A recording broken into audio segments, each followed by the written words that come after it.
you begin to notice that the things that you lightly are contemplating are flowing easily into your experience, because in the light feeling, in the absence of effort feeling, in the light, so light, maybe it's because it's unimportant, maybe because it's unimportant I haven't been beating the drum of it, and so I don't have a lot of momentum going in opposition to it. But in the lightness of it, the universe demonstrates it in some obvious way. So this is what brought Esther to the question. The lightness seems like the opposite of effort. So when I find myself trying, which is, we hear that from you a little bit, in the realization that you're trying, you might want to stop and say, this trying could be counterproductive.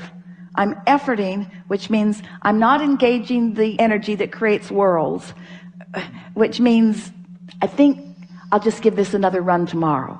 And as you do that and do that and do that, you're going to find that effort is not a factor in your experience. You're going to find that trying and struggle are not a factor in your experience. You're going to begin to discover that things that you want lightly come easily.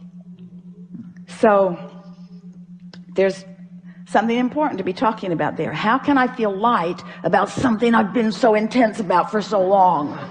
And we say, by giving it a rest, by giving it a rest, by focusing on some other things for a while, or by getting as general about it as you can. And things just work out. They just work out.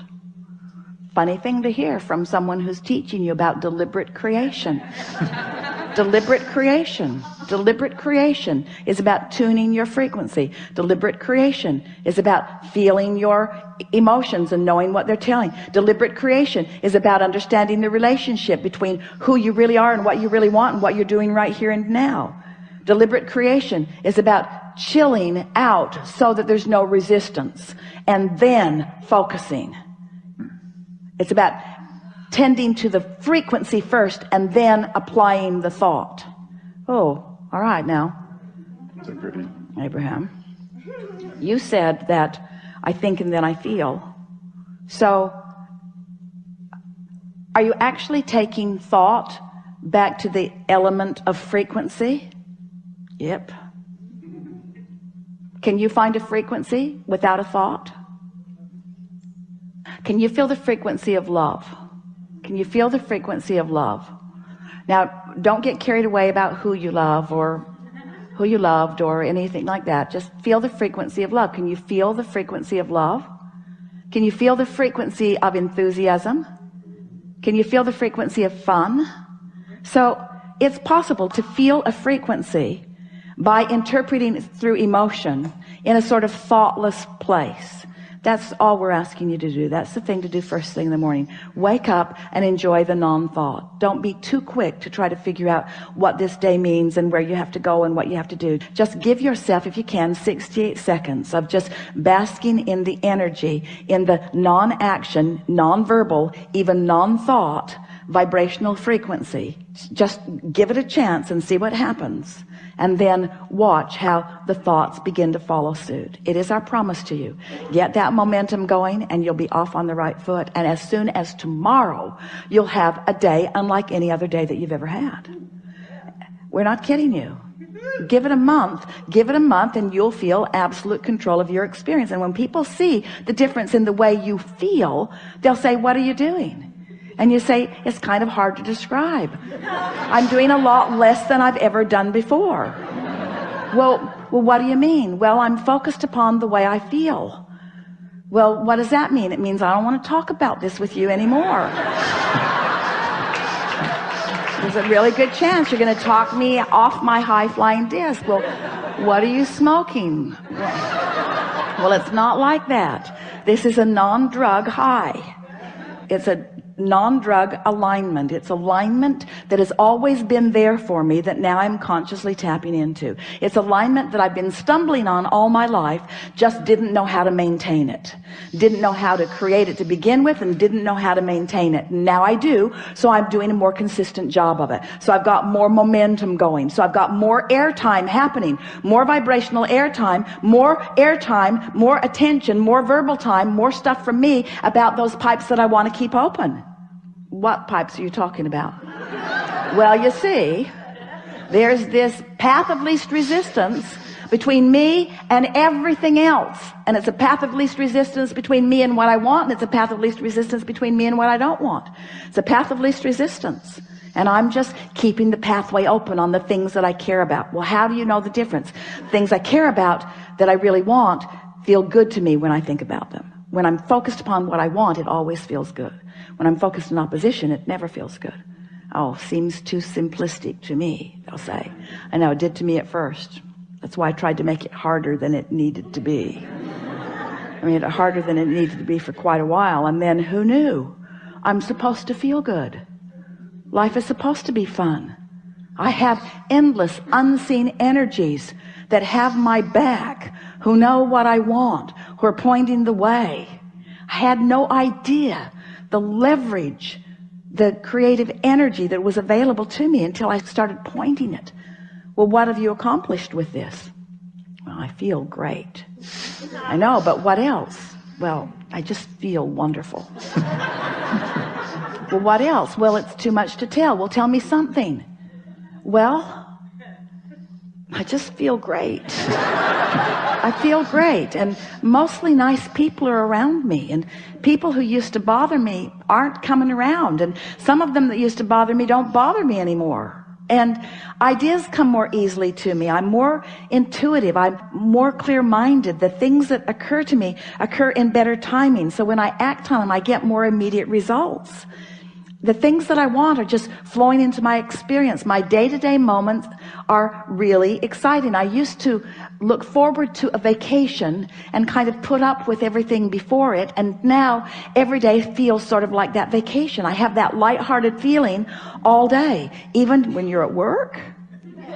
Yeah, especially when I'm at work, because I feel purposeful there, and I feel momentum there, and there's this give and take thing that happens with me at work where we're all winning as a result of our co-creating together. It's some of the best time that I spend is when I'm at work.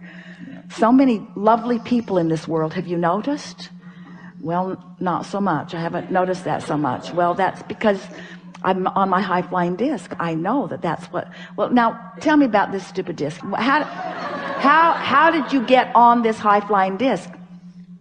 I was born there. I was born there. I talked myself out of it with a lot of help from others who had forgotten about it too. But no, I mean, how did you get on it today? Well, I thought you'd never ask. Well, this morning when I woke up, I just thought happy thoughts.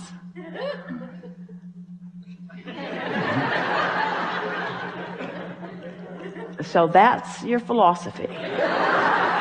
You just think happy thoughts. Yeah, I stopped watching television for the most part. There's some shows I really like that I'm recording and watching, fast forwarding through all the commercials, which means television won't be around for long because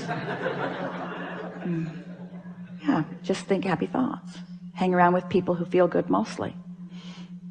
Think of reasons to feel good, but mostly I just get up looking for a reason to feel good, and almost always find it immediately, and then I milk it.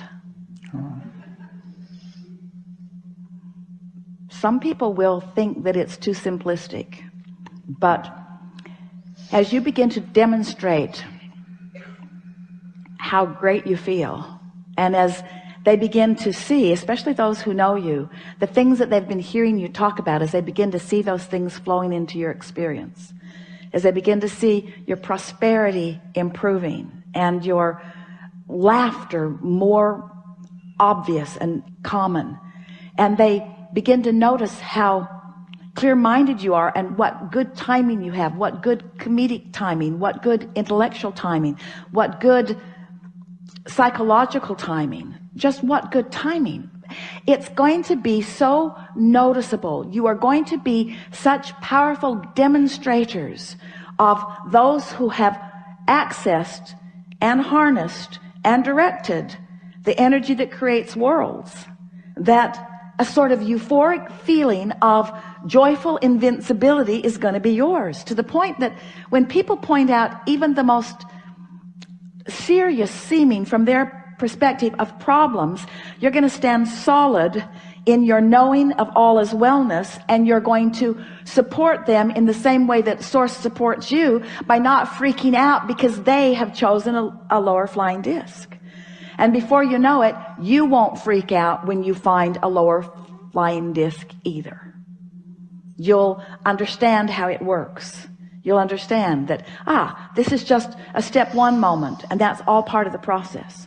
I'm predominantly now, for the first several years of my life, I was predominantly in step 3 because I was born that way. Then those around me began insisting that I become more accountable, which meant try to compensate for their inability to stay on their disc. We hope you heard that in the way we meant it. So then I had sort of a rough ride for a while, where I was having predominantly step 1 moments. What are step 1 moments? Contrasting moments where I know what I don't want, so I know what I do want. I know what I don't want, so I know what I do want. So I was asking for quite a few years of my life. I was predominantly doing step 1 moments, stumbling accidentally into alignment, but not really knowing what I was doing. But it was a good plan, because during that step 1 phase of my life experience, all of you have passed through that now, I filled my vortex with all kinds of specifics that matter to me. And now you're in the step 3 phase of your life experience, where now getting on the high flying disc, that's your work, that's your work, that's your work, that's your work, that's your work. So I'm done, Abraham, I'm not going to create anymore. Oh no, because you're not going to stay on the high flying disc. You're going to dip. You're going to still have step 1 moments, but you're predominantly going to be living step 3 moments, occasional step 1 moments, because you can't not expand. You want to continue to clarify, but predominantly step 3 moments. You see what we're getting at? How can I assure predominant step 3 moments? By making sure every day at least starts there.